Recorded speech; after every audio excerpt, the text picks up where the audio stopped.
Hey everybody, this is Ms. Murphy and I'm going to teach you how to crochet a little bit. So,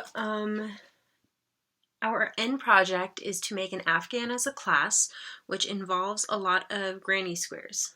Like this guy is a little bit more advanced, so we won't be starting with this. We're actually going to be doing a traditional granny square, just like this. Well, not this one exactly.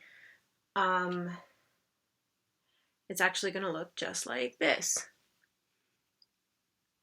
So it is a square that only uses 2 stitches, pretty simple stitches, beginning stitches, but crochet does take a while to get the hang of because your fingers go in weird directions, you got to do weird things, you have to count.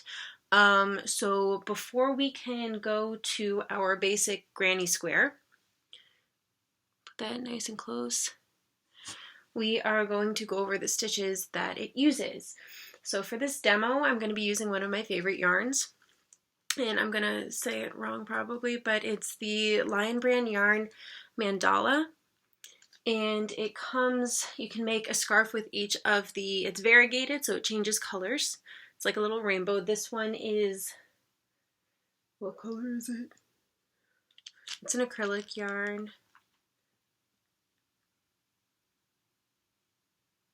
Oh, it's Chimera.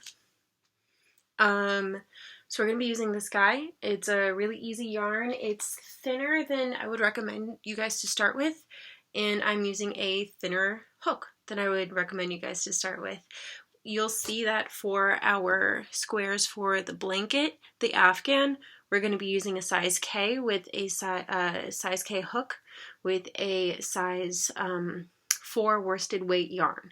But for right now, I'm using, because it's what I prefer to use, an H size hook and size 3 yarn, which is light yarn. So one of the harder things apparently to do for crochet is to tie a knot. So we're just gonna zoom in on my hands. Oh, there's my dog's butt. There's my dog. All right, so the way I start, and I will video this with my GoPro too so that everybody can see it point of view, is I pinch it with my non-dominant hand between my index and my thumb to start with. Then I switch it to, I switch it to pinching with my thumb and my 3rd finger. And then I make a peace sign like that. And I wrap around, starting from the base on of my peace sign, going across like that. So I have an X. All right. And for me, the bottom on the outside is above. So I'm going to go, wait, how do I do this? I'll cut this out. Okay, I remembered how to do it, I think. I can't explain this well. So we're going to go under the one that's on the bottom and over and hook the one on the top and pull through. So you get a nice little knot. Now, I was really bad at explaining that, so I will do it again with the GoPro so you can see from POV. And I will also link some videos that actually showed me, because I learned how to crochet using YouTube. So hopefully that will be better. Okay, now that we have our slip knot, and it's really, this is an important slip knot to have. You can't just do a regular one because you need to be able to tighten it and loosen it as you go, because crochet is looser than you think it is. Okay, so holding your hook is in your dominant hand, and I kind of hold it with my pinky and my ring finger, and I use my thumb and my index finger to move around. Now, your non-dominant hand, the one that you don't write with, you're going to take your pinky and you're going to go, if the string is in front of you, Take your pinky and go from away towards you and loop. And then loop again for your index finger. Now this is how I hold it. It's going to be different for everybody, so if you don't like this, just change it and see what works for you. But for me, this is what works best. Now, when I crochet, since I'm using my index finger as a tool here for tension, that's how tight the string is, the yarn is, I'm going to take my middle finger and my thumb and I'm going to pinch the knot. And that keeps the tension right for making our first stitch, which is the chain stitch. So chain is really important because it's your foundation for everything for the most part. It is how you're going to start most everything, at least in the beginning level, and how you're going to turn your corners in your blankets. You end up wrapping it with other stitches, but it's kind of like the skeleton. So let's go. What you do, so you're holding your yarn. I'm just going to have to re-record, I guess. You're going to, there's a couple vocabulary words that you need to know. The first one is this is a hook, right? It's a hook. And your yarn is your thread.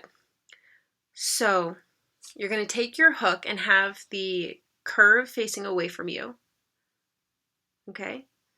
And you're going to yarn over, which means that you're taking your hook, you're looping it, catching the thread and twisting it, and that's your yarn over.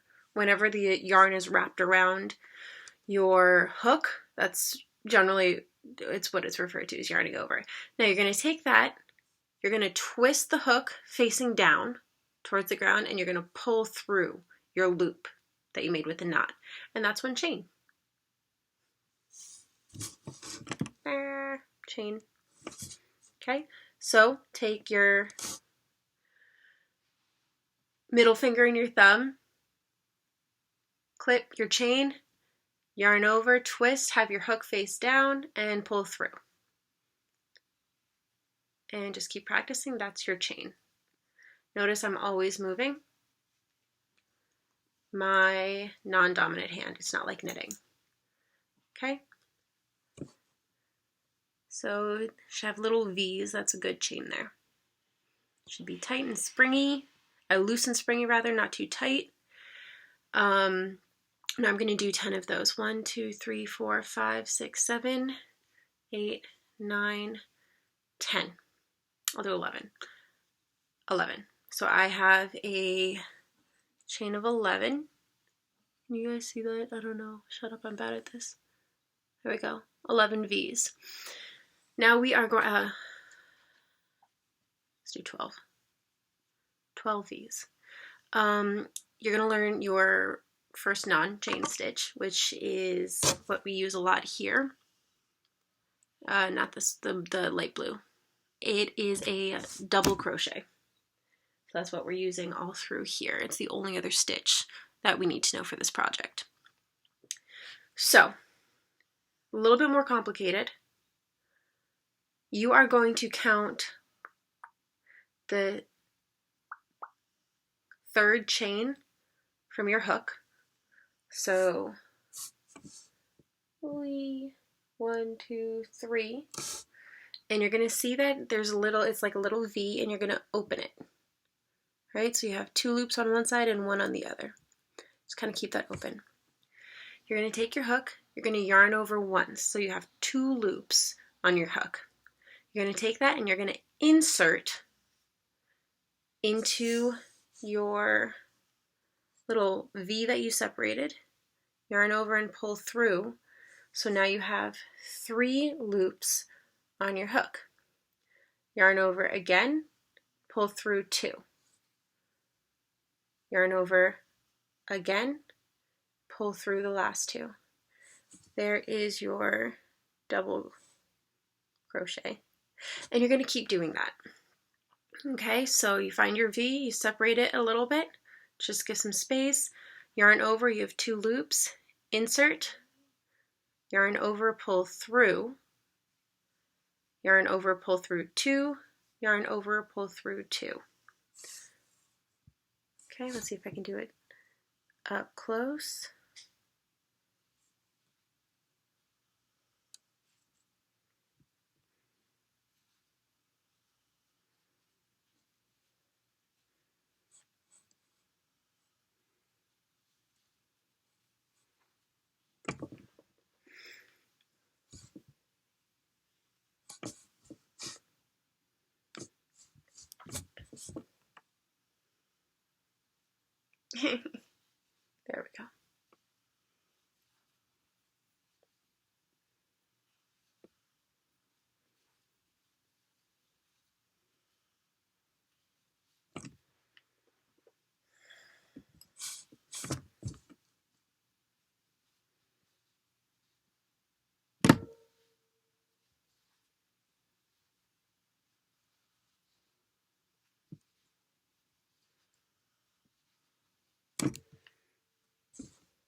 Okay, so we've reached the end. That produces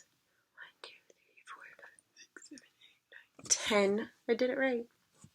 10 double crochets. So, Miss Murphy, you ask, how do I go to the next level? Well, children, you're going to chain 2, just like we did before. 1, 2, and then you're going to turn your crochet to the other side.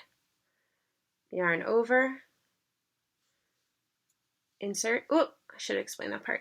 So you see our double crochets produce a series of V's, kind of like a chain, but on the other end. You're going to go underneath the V. All right, there are 2 on top and 1 on bottom, and that's where you're going to go.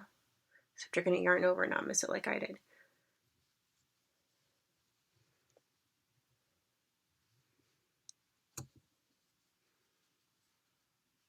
Like so. All right, so that's how we're going to start learning how to knit or crochet the traditional granny square. The 2 stitches you need are the chain and the double crochet. Cool. Bye.